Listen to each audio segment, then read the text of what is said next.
Hello friends, welcome to the fourth session titled Development of Rural and Urban Infrastructure. In previous session we had seen how the focus to infrastructure sector varied during 5-year plans and post 5-year plans. In this session we will discuss the components of rural and urban infrastructure and its status.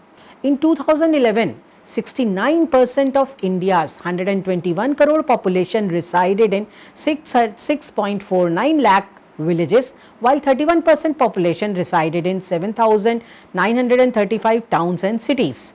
Further, urban areas contributed 64% of GDP and agriculture sector contributed only 17%. In 2018, rural population reduced to 67% of total population, and still it accounted for almost 25% of world's rural population. It was largest both in number and in percentage terms against the world's average of 45% in 2018. Share of agriculture sector also reduced to 12% of GDP in that year. Provisioning basic infrastructure for this large population spread across 3.28 lakh square kilometer of country has been a major challenge. Rural infrastructure issues are tackled in a different manner than those of urban infrastructure, as quantum of rural population and villages is enormous, and also characteristics of urban areas are very different from rural areas in respect of population density and per capita incomes. Many schemes and programs for rural infrastructure development have been implemented since 5-year plans. Bharat Nirman, launched in December 2005, identified 6 core infrastructure sectors in rural areas, namely rural housing, rural roads, rural electrification, rural telecommunication connectivity, rural irrigation and drinking water. Rural infrastructure performance indicators considered in it are: for housing, its proportion of households with pakka houses; for roads, its rural density; percentage of surface roads to total roads; for electrification, it is proportion of households with access to electricity and proportion of villages electrified. In case of telecommunication, the indicators are telephone density. In case of irrigation, it is the percentage of gross cropped area irrigated. In case of drinking water, it is the proportion of households with access to safe drinking water and access to toilets. Other important initiatives are PMGSY, PMKSY, PMAYG. Pradhanmantri Yojna, that is PMGSY, was launched on 25th December 2000, and it was a 100% central sector scheme to provide all-weather road connectivity to villages in plains with 500 plus population and 250 plus for in case of northeast region. PMGSY phase 2, approved on 1 May 2013, aimed at consolidation of rural road network with target of 50,000 km by end of 12th 5-year plan. Road length sanctioned till November 2019 was 41,629 km. Since 2015, center state sharing became 60:40 in case of plains and 90:10 in case of northeast regions. It also had component of left-wing extremism areas, which was converted into RCPL WEA, that is Road Connectivity Project Left-Wing Extremism Areas, in December 2016 for construction of strategically important road bridges in left-wing extremism areas by March 2020. Meri Sadak, a mobile application for PMGSY road feedback from users or citizens, is also operating since July 2015, but it needs to be more user friendly and its rating is around 3. So lot more work is to be done on this particular app. Now PMGSY phase 3 for 2019 to 25 is under implementation, which will upgrade existing through routes and major rural links to critical facilities like agriculture and rural markets, education and health facilities. It has an outlay of rupees 80,000 crore for target of 1,25,000 kilometer of rural roads. Another important scheme is PMGSY, that is the Pradhanmantri Yojna, with corpus of rupees 5,000 crore was operational for 2015-16. It focused on water use efficiency at farm level to attain per drop more crop. Drip and sprinkler irrigation became popular during this period.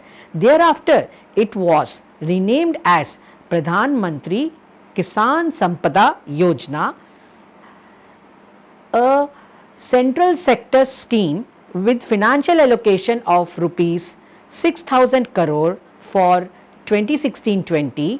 It provides subsidy based support to create robust modern infrastructure for agriculture and agro industries along with entire value and supply chain.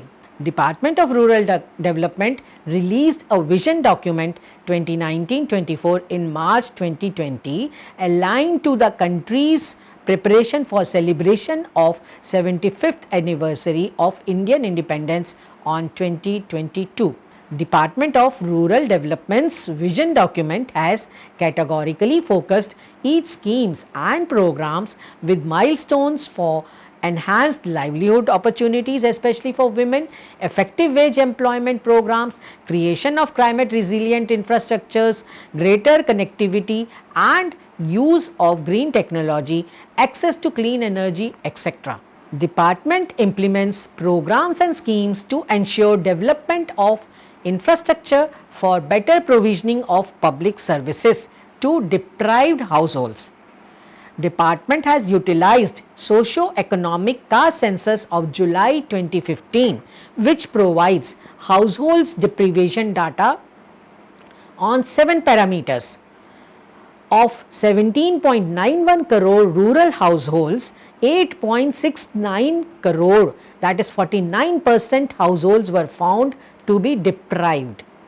Infrastructure related strategies suggested in the document are: transform rural economy through modern rural infrastructure, engaging women self-help groups in maintenance of rural roads, access to clean energy with housing facilities, increase capacity and reach of public transport, and allocation for rural development has doubled from 58,000 crore in 2014-15 to 1,17,647 crore in 2019-20 for schemes and programs. Coming to urban infrastructure, you would be aware of hard and soft infrastructure in urban areas that are providing services and facilities for good quality of life of citizens. Components of urban infrastructure are utility services like water supply and sewerage, solid waste management, road network, transportation, electricity, telecommunication, and under social infrastructure it's parks, primary education and health facilities provided by urban local body. From 4th 5-year plan, urban slums started getting some attention, but it was only after 7th 5-year plan urban areas started getting more focus and funds. Schemes and programs for urban infrastructure since 4th 5-year plan are environmental improvement of urban slums, that is EIUS, IUDP, that is integrated urban development program, SSS, sites and services schemes, IDSMT, that is integrated development of small and medium towns, UBSP, that is urban basic services for poor, JNNURM, that is Jawaharlal Nehru Urban National Urban Renewal Mission, Smart City Mission, Amrut, that is Atal Mission for Rejuvenation and Urban Transformation, PMAY Urban, that is Pradhanmantri Awas Yojna for urban, Swachh Bharat Mission urban component, and Mass Rapid Transit System and Jal Jeevan Mission. India is urbanizing at a very fast pace and its level of urbanization, which was 28% in 2001 and 31% in 2011, was estimated to be 34% in 2018 and has been projected to be about 42% in 2030.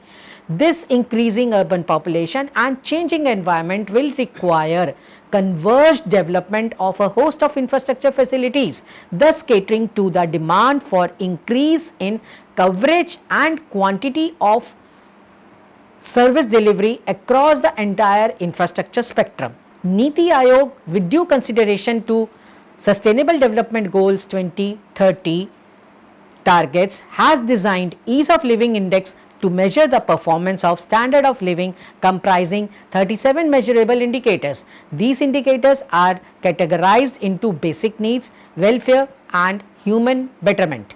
Delivering full spectrum of required infrastructure will ensure economic growth, ease of living as well as improved competitiveness across sectors.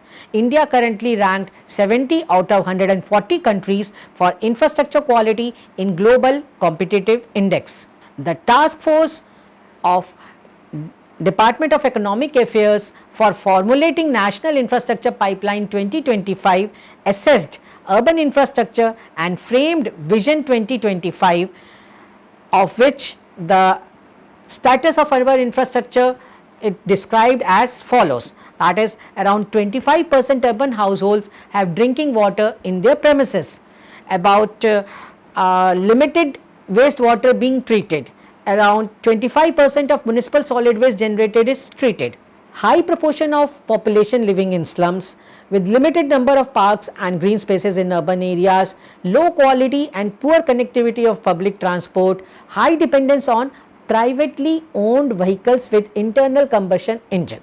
Vision 2025 for urban infrastructure is that 100% of urban and rural households to be connected to piped water supply. Most of the wastewater to be treated and reused in urban and rural areas.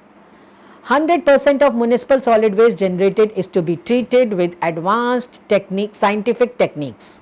Low proportion of population living in slums with implementation of Pradhanmantri Yojna. Significant increase in parks and green spaces. Improved quality and connectivity of public and mass transport system.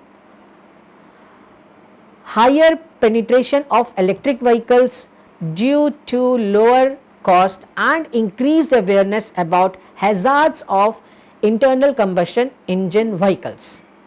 National Infrastructure Program estimates that India would need to spend US dollars 4.5 trillion on infrastructure by 2030 to sustain its growth rate.